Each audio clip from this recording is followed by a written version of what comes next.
দিনাজপুর জেলার একমাত্র ভারী শিল্প প্রতিষ্ঠান শতাবগঞ্জ চিনিকল সহ দেশের ৪৪টি শিল্প কলকারখানা বেরাষ্ট্রীয়করণের প্রতিবাদে ২৮ জুলাই মঙ্গলবার সকাল ১১টায় শতাবগঞ্জ পৌর শহরের চৌরাস্তায় মানববন্ধন ও বিক্ষোভ সমাবেশ করেছে শতাবগঞ্জ চিনিকল পুনঃচালনা আন্দোলন পরিষদ ও সাধারণ মানুষ।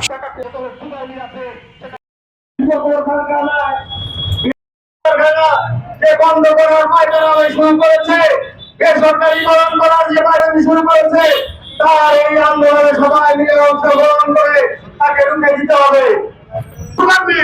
তখন আমাদেরকে চিনে আমাদের মিটাই দিবেন না করে আমাদের স্লোগানটা রাষ্ট্রীয়ভাবে চালু করার যত কিছু প্রয়োজন আপনারা দিলেন।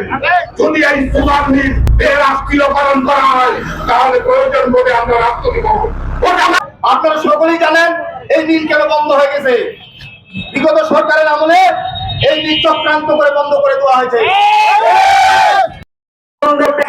হাজার হাজার মানুষ শ্রমিক কৃষক বেকারত্ব লাভ করে, সেই বেকারত্বের দরুন আমরা ২০ ডিসেম্বর ২০২০ সালে একইভাবে আমরা শতাবগঞ্জ চৌরাস্তায় এবং শতাবগঞ্জ সুগার মিলের সামনে আমরা আন্দোলন গড়ে তুলি। রাষ্ট্রত্ব মিল চালু করার জন্য উঠে লেগেছি। আমরা কিসের জন্য উঠে লেগেছি জানেন? আমরা চাই পরের প্রজন্ম কোনো বেকারত্ব লাভ না করে, আমরা চাই পরের প্রজন্ম যেন সঠিক দিক নির্দেশনা পায়, আমরা চাই পরের প্রজন্ম যেন কোনো দুর্নীতিতে না থাকে।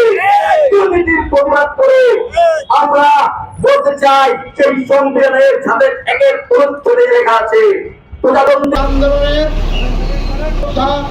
এবং উপদেষ্টা হিসেবে ছিলেন বর্তমান বিরল পচাগঞ্জের মাননীয় সংসদ সদস্য জনাব সাদিক রিয়াদ চৌধুরী ফিরহাদ ভাই। তার নির্বাচনী ইশতেহারে ছিল শতাবগঞ্জ চিনিকলকে চালুকরণ। আমি আমার শ্রদ্ধে এমপি মহোদয়ের কাছে বিনীত অনুরোধ জানাবো, আজকে যে সরকার সিদ্ধান্ত নিয়েছে শতাবগঞ্জ চিনিকল সহ ৪৪টি চিনিকল বেরাষ্ট্রীকরণ, শিল্প কারখানা সাথে জড়িত আছে ৭.৫ কোটি শ্রমিক। আশিক চৌধুরী দেশের রাষ্ট্রায়ত্ত শিল্প কারখানাকে বিক্রির পায়তারা শুরু করেছে। আজকে শিল্প মন্ত্রণালয়ে সে মিটিং করছে বাংলাদেশের সবচেয়ে সুনামধন্য বেসরকারি শিল্প পাপের না প্রাইভেট কোম্পানির সাথে লিজ সিস্টেমে বিক্রির পায়তারা চালাচ্ছে। আশিক চৌধুরী, আপনাকে দেশ ছাড়তে হবে। এই সম্পদ ১৮ কোটি জনগণের সম্পদ।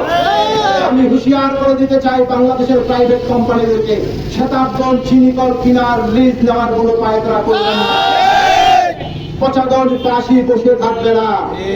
আমরা বৃহৎ আন্দোলন গড়ে তুলব। সেই